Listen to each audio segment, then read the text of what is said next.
সরকার বিরোধী বিক্ষোভে উত্তাল ইরান। হাসপাতালগুলোতে এখন লাশের সারি। একদিন আগে অন্তত ২০০ মানুষের মৃত্যুর খবর পাওয়া যাচ্ছিল, তবে নিহতের আসল সংখ্যা কত তা এখনো জানা যাচ্ছে না। এদিকে ইরানে ইসরায়েলি গোয়েন্দারা সক্রিয় বলে দাবি করেছেন দেশটির একজন মন্ত্রী। আর তেহরানে হামলা চালানোর কথা ভাবছে মার্কিন প্রেসিডেন্ট ডোনাল্ড ট্রাম্প। রাজধানী তেহরানের হেরাভি বা চিৎকার, যেদিকেই চোখ যায় শুধুই মানুষের ঢল।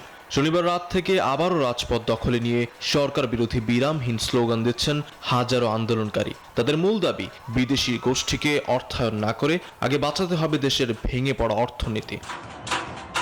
ওদের স্বপ্ন পূরণে পাশে থাকতে পেরে আমরা গর্বিত।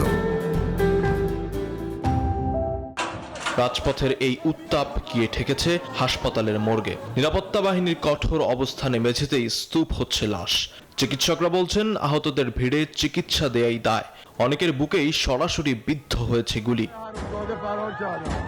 এমন পরিস্থিতির মাঝেই ইসরায়েলি মন্ত্রী আমিচাই এলিয়াহুর বিস্ফোরক দাবি, ইরানে বর্তমানে তাদের গোয়েন্দারা সক্রিয়। সরকার পতন লক্ষ্য না হলেও হুমকি কমাতে ভেতর থেকেই তৎপরতা চালাচ্ছে Tel Aviv.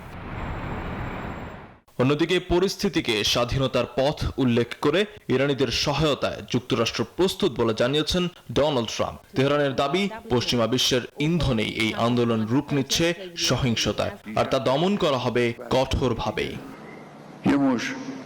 Desk report, news 24।